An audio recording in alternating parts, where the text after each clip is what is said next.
Assalamualaikum warahmatullahi wabarakatuh. Waalaikumsalam warahmatullahi wabarakatuh. Selamat pagi anak-anak. Pagi, Bu. Oke, sebelum kita melanjutkan kegiatan kita pada hari ini, alangkah lebih baiknya jika pagi hari ini kita awali dengan membaca doa terlebih dahulu ya. Baik, ketua kelas silahkan pimpin doanya. Duduk siap, berdoa mulai. Selesai. Apa kabar anak-anak? Baik, Bu. Oke, apakah hari ini ada yang tidak masuk? Nihil, Bu. Nihil ya, alhamdulillah. Jadi semuanya masuk dalam keadaan sehat walafiat. Alhamdulillah. Amin. Oke anak-anak, apakah di sini ada yang belum sarapan? Sudah, Bu. Sudah ya, Sudah sarapan sarapan. semua. Jadi semuanya sudah sarapan, sudah ceria, semangat, dan Ibu harapkan nantinya fokus ya dalam memperhatikan penjelasan ya. Ya, Oke. Bu. Sudah siap belajar kan semuanya? Sudah siap, Bu. Jika sudah siap belajar, silakan semuanya dikeluarkan alat tulisnya ya. Ya, jika semuanya sudah dikeluarkan, sebelum kita melanjutkan pembelajaran, Ibu ingin memberi beberapa aturan, beberapa tata tertib yang harus anak-anak patuhi ya. Pertama, Ibu harapkan nantinya pada saat jam pelajaran Ibu berlangsung, jangan ada yang ngobrol sendiri-sendiri ya. Jangan ada yang ngobrol sendiri-sendiri, jangan ada yang berisik, jangan ada yang mengganggu teman-temannya atau sibuk sendiri dengan dunianya ya. Perhatikan Ibu dengan baik, perhatikan materinya. Oke? Baik. Oke, kemarin kita sudah melakukan pembelajaran pertama yaitu tentang ekosistem. Masih ada yang ingat tidak ekosistem itu apa sih? Coba, masih ada yang ingat nggak? Ekosistem adalah Ya, Yola, silakan Yola. ya. Ekosistem adalah hubungan manusia dan Ya, benar. Ekosistem itu adalah hubungan antara makhluk hidup dengan lingkungannya.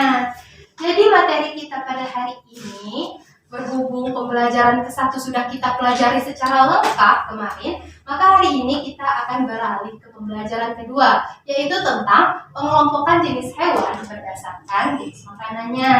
Ya. Tadi waktu berangkat ke sekolah, anak-anak melihat hewan atau binatang apa gitu di jalan? melihat Bu. Melihat apa?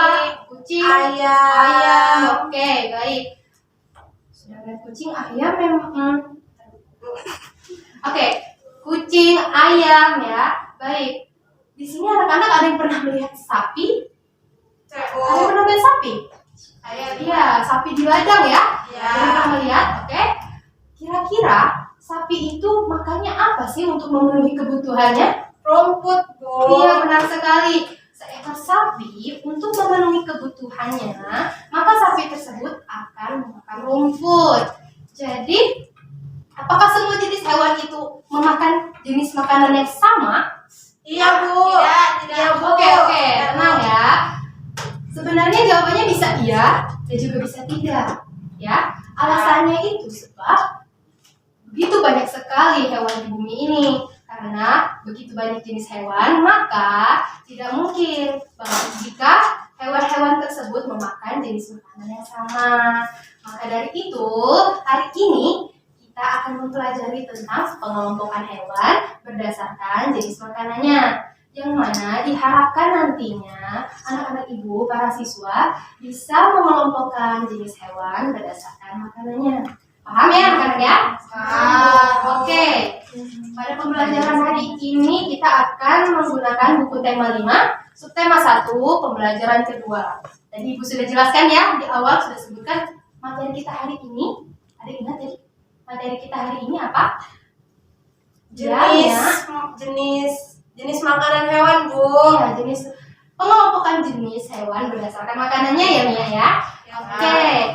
Berdasarkan jenis makanannya, hewan itu terbagi menjadi 3 kelompok, ya. Terbagi menjadi 3 kelompok. Yang pertama adalah hewan pemakan tumbuhan. Hewan pemakan tumbuhan ini biasanya disebut hewan herbivora. Tadi hewan pemakan tumbuhan disebut hewan apa? Herbivora. Contoh hewan herbivora ini adalah kambing, sapi, ya, dan lain sebagainya. Baik, yang kedua adalah pengelompokan hewan jenis pemakan daging. Coba Mia tolong perhatikan Ibu ya. Tadi di awal Ibu sudah jelaskan bahwa tidak boleh ada yang mengobrol selama pembelajaran ya. Sekarang coba Ibu yang bertanya. Tadi herbivora pemakan tumbuh-tumbuhan ya. Contoh hewan pemakan tumbuh-tumbuhan itu apa saja Mia? Coba jelaskan. Sapi, Ya. kambing, Oke, benar. kerbau. Iya, benar sekali Mia. Lain kali jangan mengganggu temannya seperti itu ya. Iya Bu. Mia harus fokus dengan apa yang Ibu jelaskan. Oke Mia. Iya, Dan Bu. yang lainnya coba perhatikan ya. Baik. Semuanya coba perhatikan. Tadi kita sudah masuk ke penggolongan hewan yang kedua, ya. Ya, Bu. Penggolongan hewan yang kedua. Yang kedua tadi hewan pemakan daging. Hewan pemakan daging disebut apa tadi? Karnivora. Contoh hewan karnivora itu ada sapi. Kok sapi? Ayo, hewan karnivora apa? Macan, singa, harimau, ya, dan lain sebagainya. Dan yang terakhir atau yang ketiga itu adalah hewan pemakan keduanya. Artinya hewan pemakan tumbuhan dan juga pemakan daging yang sering disebut hewan omnivora. Hewan omnivora ya, hewan pemakan daging atau segalanya sering disebut hewan apa? Omnivora. Hewan omnivora ini contohnya itu seperti ayam, gitu ya, dan lain sebagainya. Baik, apakah ada yang ingin bertanya? Saya Bu. Oh, Mia, silakan Mia. Bu, kalau kucing itu termasuk hewan apa? Oh, kucing ya. Mia pernah melihat kucing ya? Iya Bu, kucing itu kadang makan ikan asin, Iya. makan rumput, Iya. makan nasi. Oke, kucing biasanya makan rumput. Rumput itu tumbuhan ya Mia? Iya Bu. Ikan asin itu hewan. Daging, Bu. Benar. Dan juga memakan nasi. Tadi Ibu jelaskan bahwa hewan pemakan segalanya itu termasuk ke dalam golongan hewan omnivora. Jadi kucing termasuk ke dalam jenis hewan omnivora. Oke, paham ya Mia ya? Iya Bu. Baik, sekarang Ibu mempunyai LKS yang akan Ibu bagikan kepada anak-anak sekalian ya. Silakan dibaca ya.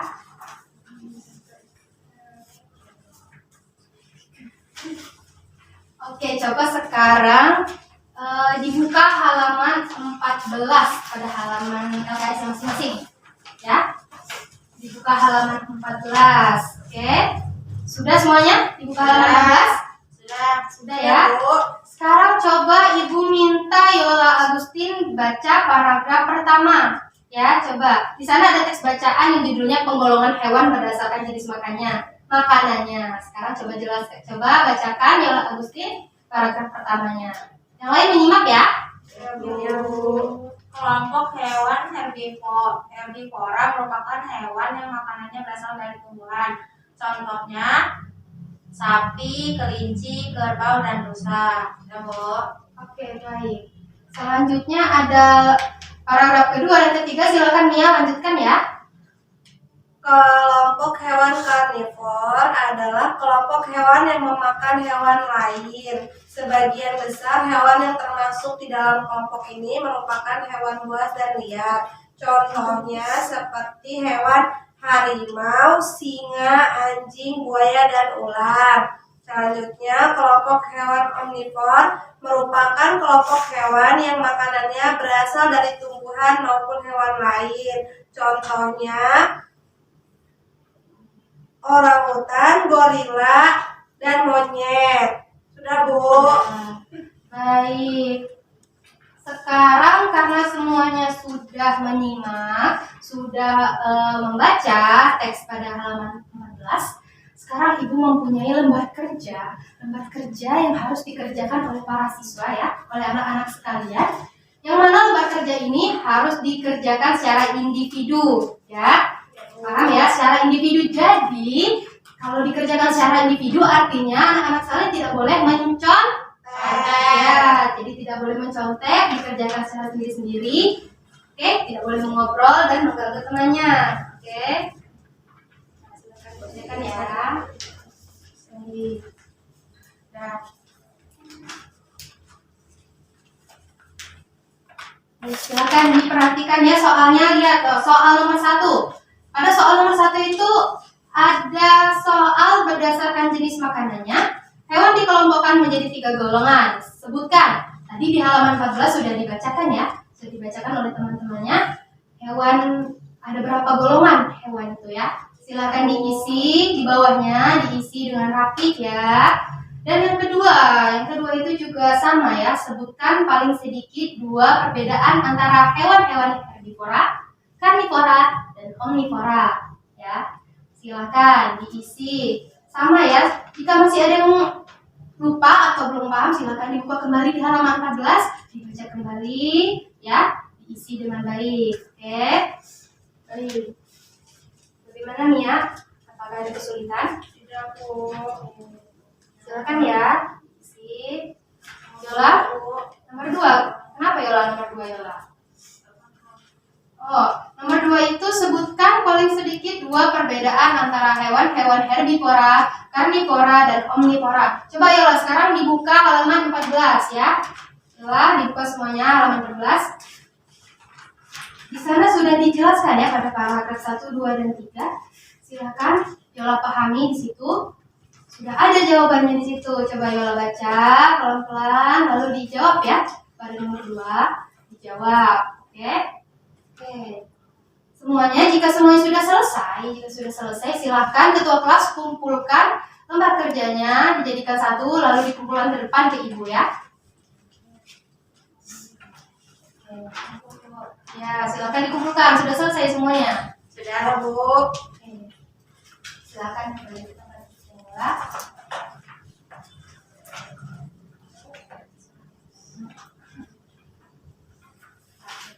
Baik, sini Ibu sudah selesai mengkoreksi hasil kerja dari anak-anak sekalian. Oke, Mia baik sekali Mia. Mia di sini sudah berhasil menjawab soal-soal yang ada di lembar kerja dengan sempurna, dengan baik. Mia mendapatkan nilai 100. Tepuk untuk Mia lagi. Oke, Yola Agustin kurang teliti ya dalam menjawab pertanyaan. Pada nomor 3, tadi Ibu sudah menjelaskan herbivora itu hewan pemakan apa ya? Tumbuhan. Di sini hewan pemakan daging. Hewan pemakan tumbuhan. Kenapa Yola Agustin menjawab herbivora? Harusnya kan apa hewan pemakan daging? Karnivora ya. Yola mendapatkan nilai 80. Belajar lagi ya Yola. Tepuk tangan untuk Yola ya. Baik, karena semuanya sudah Ibu sampaikan, kita sudah belajar dari awal tadi ya. Tadi di awal kita belajar tentang ada berapa jenis sih hewan di dunia ya? Berdasarkan makanannya. 3, Bu. Ada 3, benar sekali. Yang pertama ada hewan pemakan tumbuhan. Hewan pemakan tumbuhan itu disebut apa ya? Herbivora. Contoh hewan pemakan tumbuhan itu apa ya? Kambing, sapi ya, benar sekali. Lalu yang kedua ada hewan pemakan daging. Hewan pemakan daging disebut hewan apa? Karnivora. Benar sekali, hewan pemakan daging disebut hewan karnivora. Contoh hewan karnivora ini ada yang tahu? Ada yang masih ingat tadi? Contohnya hewan pemakan daging? Sapi, ayo.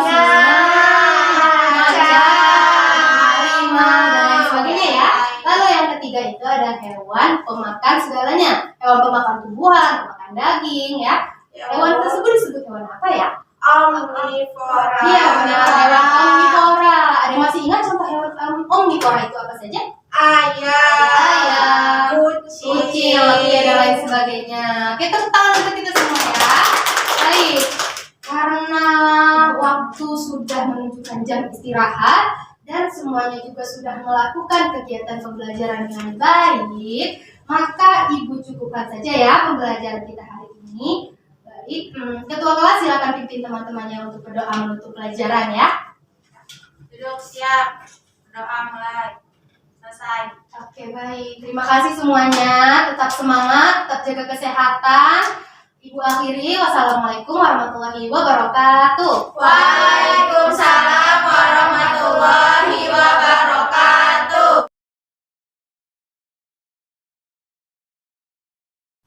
Assalamualaikum warahmatullahi wabarakatuh. Dari video sebelumnya, kami akan menyimpulkan bahwa micro-teaching adalah suatu strategi ataupun teknik pengelolaan kelas yang harus dikuasai oleh guru atau pendidik untuk mengendalikan dan mengontrol kelas dari awal hingga akhir pembelajaran. Jadi, dalam pengelolaan kelas yang kami sajikan tadi, kami memilih tempat atau pola tempat duduk berbentuk letter U yang disesuaikan dengan tema dan metode yang kami gunakan. Yang mana dalam video tersebut kami memilih tema 5, subtema 1, pembelajaran kedua, materi tentang IPA, yakni pengelompokan hewan berdasarkan jenis makanannya. Dengan menggunakan metode ceramah, yang mana guru menjadi fokus utama dalam kegiatan belajar dan mengajar. Adapun hal-hal penting ataupun unsur-unsur penting yang harus diperhatikan dan diterapkan dalam pengelolaan dalam kelas adalah sebagai berikut. Yang pertama, mempersiapkan kelas sesuai dengan tema. Maksud dari mempersiapkan kelas sesuai dengan tema ini adalah kita sebagai pendidik atau guru dituntut untuk menciptakan ruang kelas yang mana nantinya berguna untuk merangsang pengetahuan peserta didik sebelum memulai pembelajarannya. Maksudnya di sini adalah kita berupaya untuk membuat peserta didik membayangkan atau berimajinasi tentang pembelajaran ataupun materi apa yang akan dibahas nantinya, sehingga peserta didik akan terfokus pada pembelajaran yang ada di kelas, yang mana nantinya akan memudahkan guru dalam mentransfer materi yang sudah disediakan. Yang kedua adalah guru harus bersikap tegas namun tetap ramah. Artinya di sini adalah dalam memberikan sebuah punishment atau sebuah peringatan kepada peserta didik, seorang guru haruslah bersikap tegas dan di mana nantinya bertujuan agar peserta didiknya dapat mengindahkan aturan-aturan ataupun tata tertib ataupun punishment yang dibuat sehingga peserta didik dapat mematuhi dan menjalankan aturan tersebut dengan tertib. Namun, di balik ketegasan tersebut, seorang guru dituntut harus tetap bersikap ramah kepada peserta didik. Hal tersebut bertujuan supaya peserta didik tetap merasa enjoy, semangat, dan merasa terus berfokus pada pembelajaran tanpa merasa tertekan. Yang ketiga adalah guru harus ceria. Hal tersebut bertujuan agar peserta didik pada saat menerima pembelajaran ataupun materi pembelajaran dari seorang guru, maka pendidik tersebut memiliki perasaan yang senang, ceria mengikuti perasaan dari guru tersebut. Contohnya seperti jika guru tersebut mengajar dengan ceria, semangat, maka secara tidak langsung hal tersebut akan mempengaruhi perasaan peserta didik juga. Sehingga nantinya materi yang disampaikan ataupun disalurkan kepada peserta didik akan tersalurkan dengan baik dan pembelajaran pun akan efektif. Oke, selanjutnya adalah yang keempat, yakni penguatan atau persepsi. Dalam proses pembelajaran, seorang guru untuk membantu peserta didik lebih memahami lagi tentang pembelajaran yang dijelaskan, sudah seharusnya seorang guru memberikan penguatan atau apersepsi kepada peserta didik mengenai materi yang dibahas. Contoh penguatan atau apersepsi tersebut adalah mengingatkan peserta didik tentang materi yang sudah diajarkan sebelumnya. Yang selanjutnya adalah mengaitkan materi sebelumnya dengan materinya yang akan dibahas hari ini. Lalu pendidik juga diharapkan bisa melakukan pengulangan pada setiap materinya dan memberikan contoh-contoh yang relevan kepada peserta didik yang terkait dengan materi yang sedang dibahas, sehingga peserta didik akan lebih mudah memahami dan mengingat materi yang diberikan. Baik, yang selanjutnya adalah yang kelima, membimbing murid. Membimbing murid ini salah satu contohnya adalah dalam mengerjakan tugas, baik tugas individu maupun tugas kelompok.